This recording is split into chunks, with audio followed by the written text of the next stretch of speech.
Hello, I'm Stuart Law. I wish I had a tenner every time I said that. Anyway, I've just arrived at the water's edge and I've got my marker float here, as you can see, and it's set up.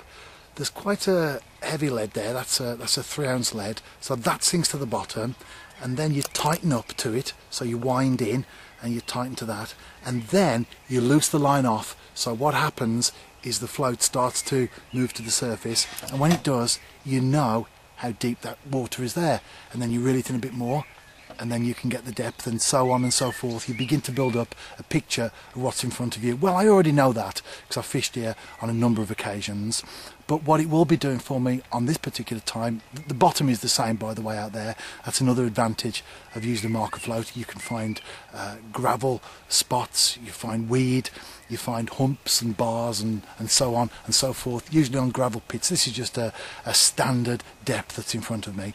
But what I will be doing is I'll be using it as a positional marker. So it's quite a big water, and when I'm catapulting bait out and when I'm casting out, I want it to be very accurate and in the right spot. So this is the first thing that goes out. Now the marker floats out. Next step, get some ground bait mixed up and catapult it out there. As you can see, I've got some ground bait in there, and you can see also some corn. To that I'll be adding one of my favourites, corn steep liquor, and then it is bream I'm after. I'll be adding some pellets as well. I've got some multi-mix ones in there. You can probably see them through the packet.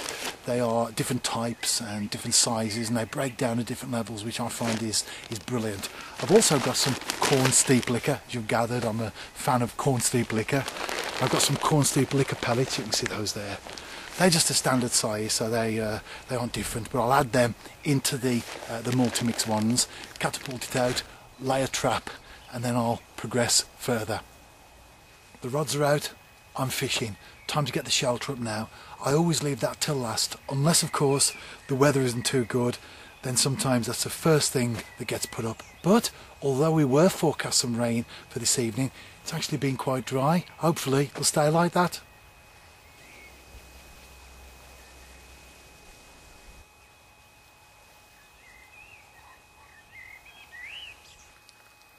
I don't know what the time is.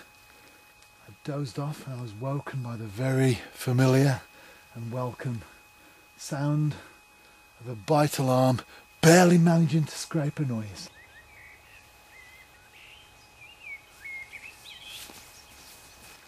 The fish was actually caught after midnight, and after I've returned it and cast out and got set up again, retired back to my shelter, the rain has just started. The predicted rain has just begun, and it's now gone 1 AM and I'm wide awake. If you're a regular night angler yourself, you'll know exactly what I'm experiencing. In fact, you've heard of Sleepless in Seattle.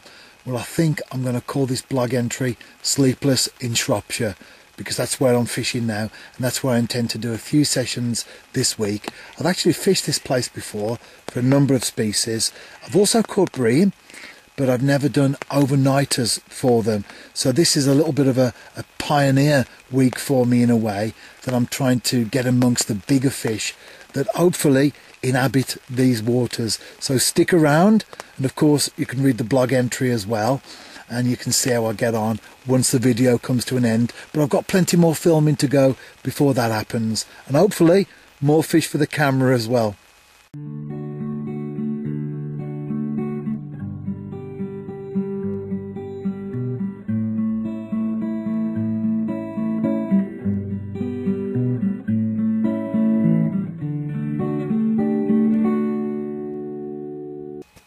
I'm on session 2. I finished with a small bream towards the end of the last outing. But this time round I've managed to get a fish on before it gets dark, so that's good. Hopefully I can land it. I know it's a bream. I saw from the way the hanger moved, and also from the way it's fighting now. It's like bringing in a carrier bag full of water. The thrill of bream fishing, well, big bream fishing, is not necessarily in the fight, but in the capture. Anyway, this is coming in nicely now. I'm about to net it. Before I show you the fish, I'll tell you what I caught it on. You've often heard me, if you watch my videos on a regular basis, talk about corn-shaped boilies. Well, this one was caught on giant corn-shaped boilies.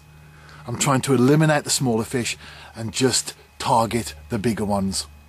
The bream, my second favourite fish after perch.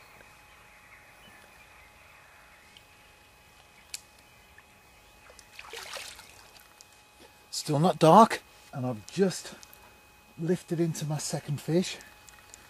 It's on the other bait, which is a 16mm cranberry pop-up, and again a bream, and it's coming in like another carrier bag. While that fish is still in the net, I've just had a little bit of movement on the other indicator, and I've got a second bream on. Definitely a shoal out there. I've put a good amount of ground bait, pellets and corn out there. So obviously I've had the fish move in now, which is exactly what I wanted. And if this goes to plan, I'll have 2 in the net.